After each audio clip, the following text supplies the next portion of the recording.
Hello everyone, welcome back to our class Engineering Mechanics session 2. So in this session I am going to explain about the resolution of forces. So what is meant by resolution of forces? So resolution of forces is nothing but in the last class we learned about the different types of force systems and classification of the different forces. So we learned about that different types of force systems. Now in this class I want to resolve the force in between the whenever the two forces or two or more forces acting from the same point from the same plane. Okay. So for this today I am going to explain one important topic, so that is the parallelogram law. So parallelogram law is one of the most important topic in engineering mechanics. So this is mainly used to resolve the forces in between from the same point whenever the forces are acting from the same point into different directions. Okay. So here this is the law, parallelogram law, which states that resolution of forces. So here I am taking the point O, this is the body, let us take a body. Here from the point O, one force which is having the magnitude P, which is going into the x direction, and one more force I am introducing, this is the Q, which is having the magnitude Q, so in the inclined y direction. So these are the two forces are acting from the same point. So that means here this is the concurrent force. Now I want to know the resultant in between the two forces P and as well as the Q. Okay. So how I will know the resultant? So here I want to introduce the one more resultant. In the last class we learned about equilibrium of a body, equilibrant and resultant, right? So based on that point, here I am introducing the one more resolution of the forces. So the angle between the two forces is let us assume theta. Okay. So here I am introducing the one more force that will be treated as, this is the magnitude and direction of the resultant. So now I want to know the exact resultant in between the two forces. So it is mainly defined as, this parallelogram law mainly states that whenever the two forces are acting from the point O, okay, in the direction of A and in the direction of B, let us take A and B. So with the magnitude and direction, P and Q is the magnitude, A and B is the direction. So these are acting based on the parallelogram law, adjacent sides. Now one more force I am introducing, that is the force R, which is acting as a diagonal of the parallelogram to resolve the forces between the P and Q. So let us take this is the point from the point O, here O to A. So this is the force with magnitude P and this is the with magnitude Q, let us take B. Now draw the one more diagonal, introduce the diagonal. So this is the join point C and so this is the representation of the parallelogram law. So here these are the two forces which are acting with the inclination theta. One is having the magnitude P, another one is having the magnitude Q, which are going into the directions A and B. Now based on the adjacent sides of the parallelogram, one more force I have introduced, that is with the magnitude R.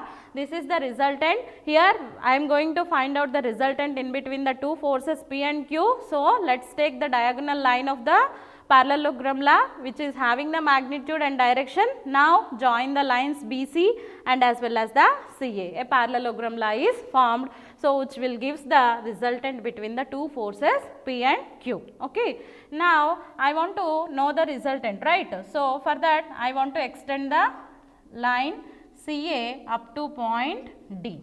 Now here you can assume that OB, which is parallel to here CA, right? Therefore we can write it as directly OB equals to CA equals to, we can directly take the value Q, and here up to O to A we know that the value is P. Now I do not know the values of AD and CD, right?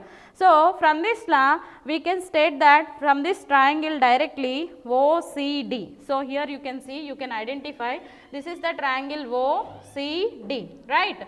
So here from, or else we can take the triangle OAC. Okay.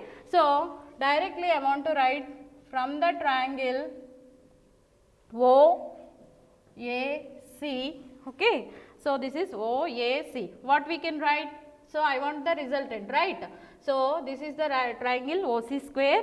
So OC square equals to, again I can write sorry, here we will assume the triangle OCD, okay. So that means OCD. So here from this triangle, so here I can write what I can write, OD square plus here CD square, right. So from this value OC is nothing but R, directly we can find the resultant R. Now what is mean by OD? So here OD. So OD, how we can write? OD equals to, here I want to write OA plus AD, okay. So I don't know the value of AD and as well as the CD, right. So in order to represent the AD and CD values, take the triangle. So from this triangle I want to represent the values of AD and CD, okay. So here ADC, this is the triangle. So how can I write? So from this triangle AD equals to, so I can write AC into, this is the horizontal line, right. So I will take the representation sin theta. Similarly here I want to know the value of CD. So therefore CD equals to, I will take AC, okay, this is the adjacent side. So AC into, I will take the vertical direction as the cos theta. So here we know the values of AC. AC is nothing but, here OB is parallel to CA, then directly we can take the value of Q, right. So here I am substituting the values, therefore directly here we will get the Q sin theta and directly here we get the Q cos theta, right. So from this representation I want to substitute these values in this equation 1. Let us take, this is the equation 1, okay. So here OC is nothing but what we are going to find out here, this is, here we are going to identify the resultant, right. So here this is the resultant R, so substitute R square, that is equals to here OD square. So OD square is nothing but again OA plus AD whole square, that plus CD square. So here I want only R value. So R under root of what will taken, OA. So let us substitute the values, right. So what is mean by OA here? OA equals to OA. So here it is showing up to O to A, it is showing the value P, right. So substitute P plus, what is the value of AD? Here we have taken the from this triangle, right, CAD, okay. So from this triangle we have taken, so the value of AD. So AD equals to Q sin theta plus, okay. So this is Q cos theta. So from this values we can take R equals to under root of, this is in the form of A plus B whole square, right. So P square plus Q square plus 2PQ, sorry, just a small information here, this is the value of CD and this is the value of AD, okay. So then here we have to substitute cos. So 2PQ cos square theta plus Q square sin. So Q square sin square theta. So from this here we can represent, that is cos square theta plus Q square cos square theta, okay. So here directly we can take R equals to, let us write here. So R equals to, here I will take under root of P square plus Q square cos square theta sin square theta. Let us take common cos square theta plus sin square theta plus 2PQ cos theta. So 2PQ cos theta. Therefore R equals to, what is the value of cos square theta plus sin square theta in trigonometry? Let us take the value of cos square theta and sin square theta is the 1, okay.